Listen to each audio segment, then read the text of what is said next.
Hey Taurus, welcome to 8 of Cups Tarot. I'm just doing a quick energy update for you guys for mid-month.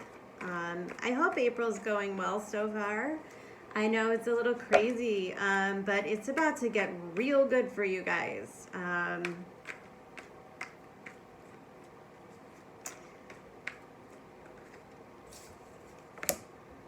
Queen of Pentacles, it's you. You're in your energy. I love Queen of Pentacles. I have to tell you, she is one of my favorites.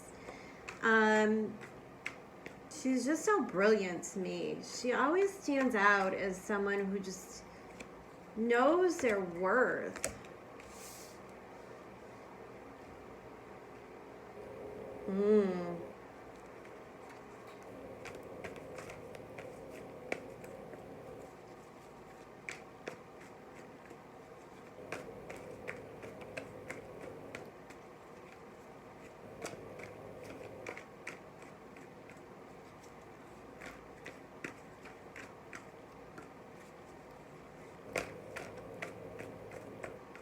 I'm getting a lot of energy about sort of like an awakening moment or a sudden realization of some sort. It could even be a dream. You know, just kind of like a wake-up moment for my Taurus. Could be about, you know, self-worth. It could be about what you really want, what you deserve out of life.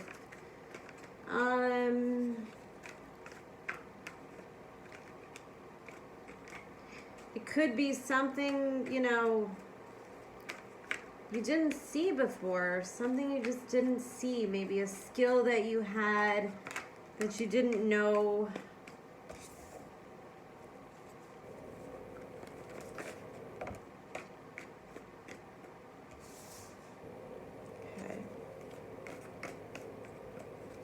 I'm just going to clarify.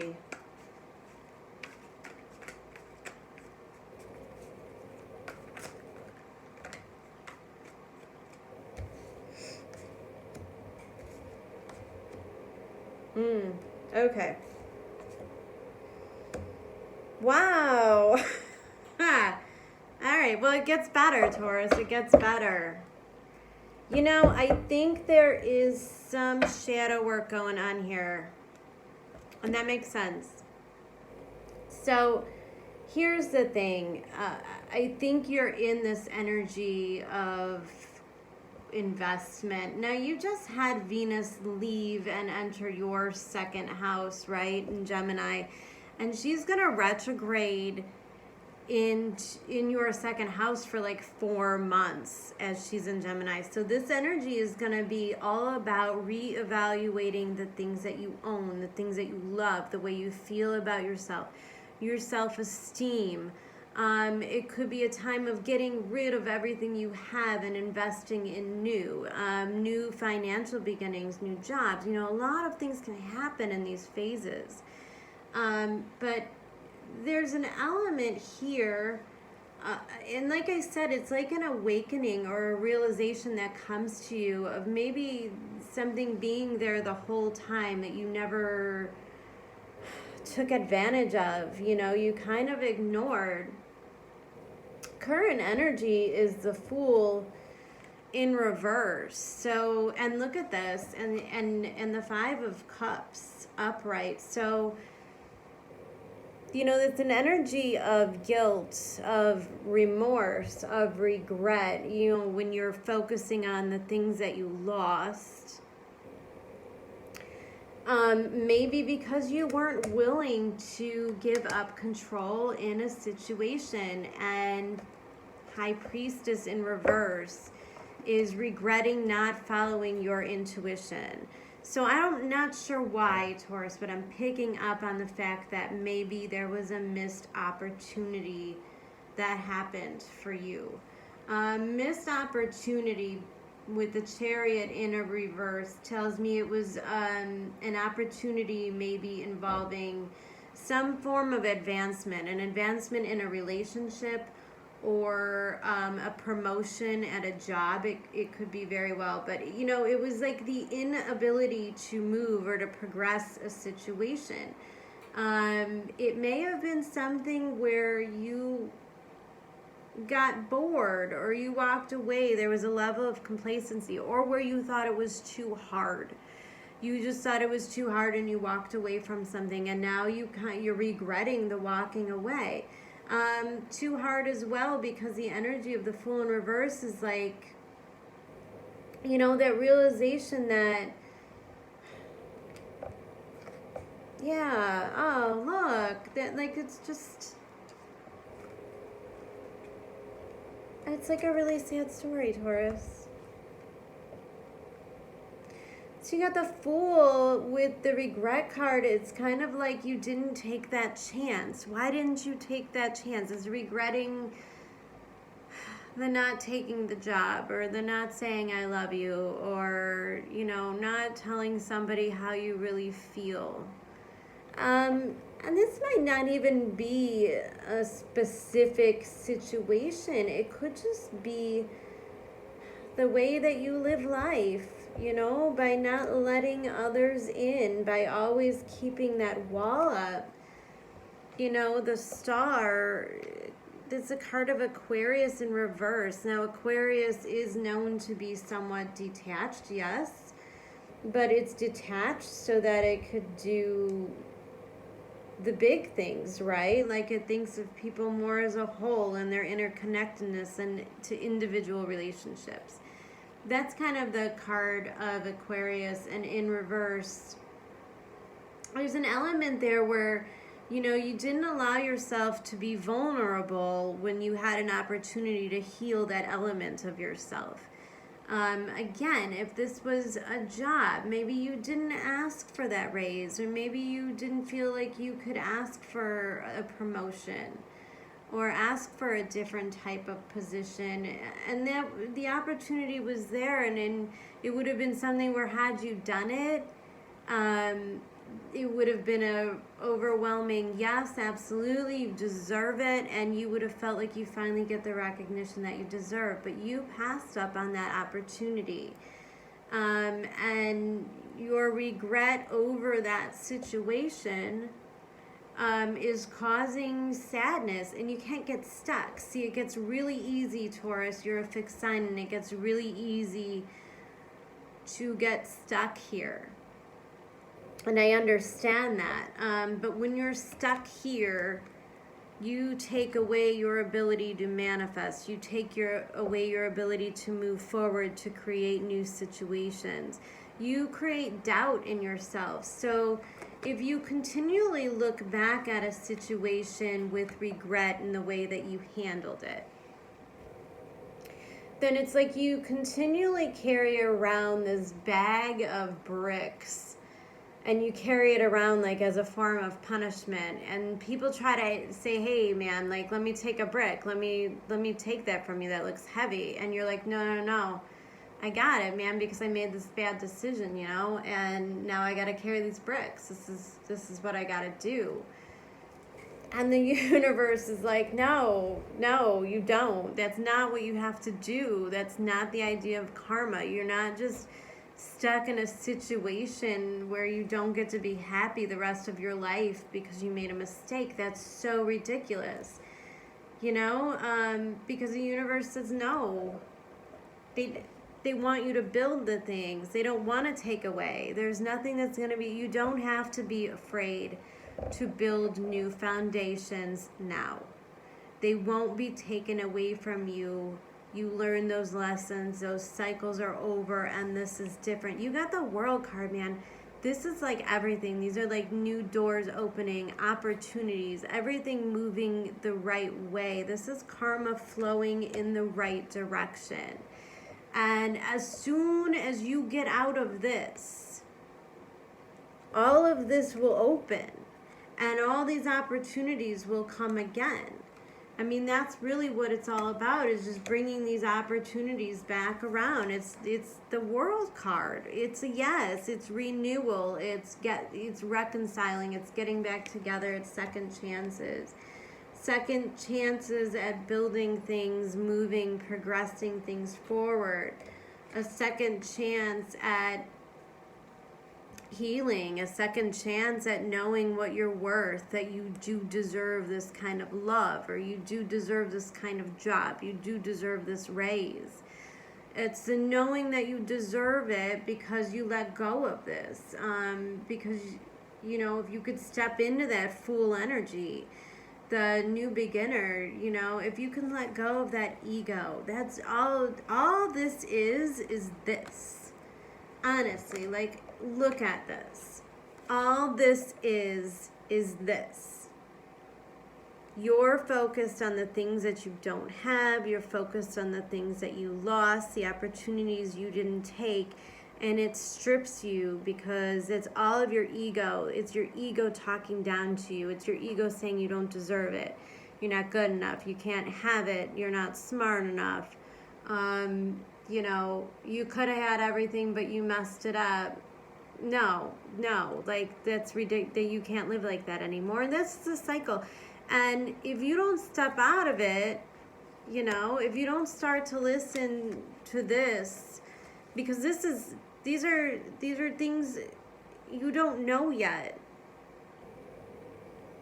Things that will come out, things that might be renewed, because it's a Tower in reverse. So if followed by the Hierophant, oh my goodness.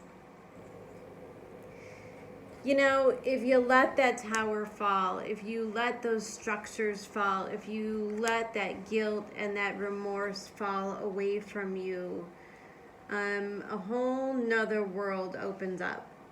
And you see yourself differently, and people see you differently, and things just start to happen differently.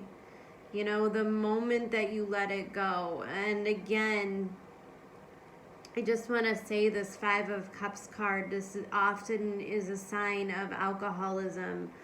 It's often a sign of not just alcoholism, but any kind of, you know, it's kind of like the devil, but in minor arcana. So it's like allowing something to have control over you and allowing it to sort of wreck other parts of your life, which, you know, any kind of addiction would do. And that even includes like the way that you think and love yourself. If you are constantly in this state of feeling like you don't deserve to be loved, you know, maybe because of something from deep in your past or childhood wounds or stuff, you know, it's just taking away, it's just feeding the wrong part of your ego.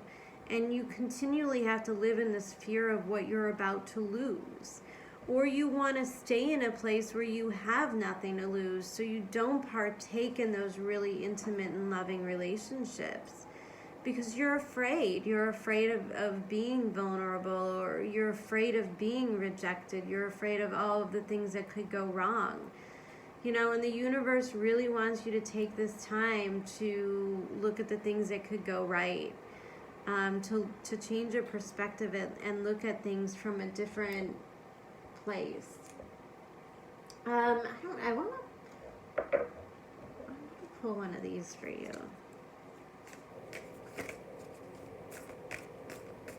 Just want to pull a quick oracle, maybe an animal card.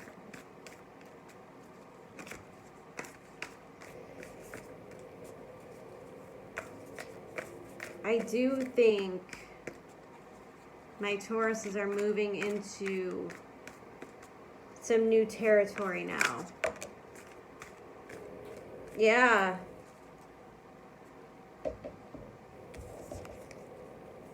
Trust the niggle. Like, you get the trust the niggle with this. You know, what is a niggling feeling trying to tell you? Because, you know, when you get the Tower in reverse, if you have something that you keep looking at over and over and you feel like you know what to do, but you're just not quite brave enough to do it, do it. Start listening to that inner voice, because that's how you're going to avoid the Tower. you might be at a crucial crossroads where if you don't start to listen to what you're being urged to do, that feeling that comes up from within, you know, that thing that happens, that voice in your head right before your ego steps in and goes, oh no, don't do that. You'll make an ass out of yourself. No, don't say that because they're not going to feel the same. Like, you know, those voices, shut that down. Because if you continue to rely on those voices, if you continue to rely on the parts of your ego that, yes, intend to keep you safe, but they're actually destroying your opportunities, you will get the tower moment. You know, eventually the universe is going to smack you upside the head with it, and it's not going to be easy. It's going to be a struggle. It's going to be it's going to put you back into this karmic role of all of the things you could have had you done the things you should have done. So now is the time to change it. All those times in the past maybe that you played it safe. And now it's not about the playing it safe. It's just not. It's not about staying safe right now, Taurus. It's about doing the big things, making the big changes. You can't have a Jupiter, Pluto, Saturn conjunction trining you, whether this is your moon or your sun or your ascendant. You know, that energy is trining you. You can't have that kind of energy and not expect massive changes. So, you know, let them be changes you love. Let them be changes that are for your good. Let them be changes that nurture you and make you feel loved. The new cycle that you're bringing in, allow it to bring you healing and stability. Don't stay in this. Don't make another 20 years of this. You know? Don't. Be the fool. Step into that fool energy. Take that leap of faith that I know that you're being called to make. I just want to get an animal card for you really quick.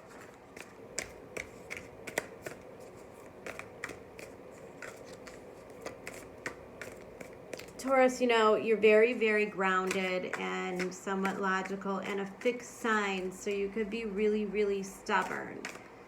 Pay attention to your dreams right now, because there might be an element that, you know, an element of you that you won't allow to flow out, and maybe that comes out easier in the dream state. So it might benefit you to keep like a journal next to your bed, or kind of start a routine where you first thing you do in the morning is just kind of open your eyes and reflect on how you felt during your dreams and start to piece it together. The vulture and the stingray. Yeah, so first of all, there's an element of cleansing. You know, the vulture comes by and he does a cleanup. So this is like that shadow work that I talked about. Clearing out the things that are no longer serving you. That's the shadow side stuff. Even if it's, you know, thought processes and the way that you feel about yourself, those are the things that are getting purged out. It could be the jobs or the relationships that just make you feel like shit about yourself. If there's things that are constant reminders of a mistake or a failure, it has to go. You can't continually stare at that every day and expect to feel differently about life. You know, and the stingray talks to me a lot about other people's expectations for you. The stingray is kind of like, it's like that divine lighting up of the core of yourself, of who you are and who you need to be. And that you could just no longer function in situations where you can't be yourself. You can't be authentic. You know, there was probably a time and a place for that whole fake it till you make it thing. But then I think there's also an element, Taurus, is stepping in where you no longer want to be somebody you're not. You know, it's not about being the strongest or being the most successful or being the most prideful. You know, this is really an element of checking that ego, of it not being about all the things that you have in the material world. You know, there might be a shift into what's coming to you on an emotional realm, and how greater investments have to be made in your personal life, in your emotional being, that needs to take focus right now. Strong messages. It would probably do you a lot of good to do some form of meditation, and if that's like not your thing, then I urge you to just kind of explore, you know, get on YouTube and look at some different videos, like bring up some Abraham Hicks videos, or Gabrielle Bernstein, or Wayne Dwyer. You know, just see who fits you, who speaks to you. I think, you know, if you open up that high priestess energy, if you just allow yourself to dip your toe in it, messages will come that could really change your perspective and make you see much more possibility and get past that stuck energy that you're in. Because it's all about the creating right now. It's all about that Venus and Gemini in your second house, and it's all about the building, and the connecting with others, and how important other people are for you, and how you have to let those people in. Yeah. All right, Taurus. So April seems to be a little bit exciting. I wish you the best of luck. I'll be back next Monday in some way, shape, or form. And then after that, we'll be working on your horoscopes for May. I wish you guys all the best. Take care.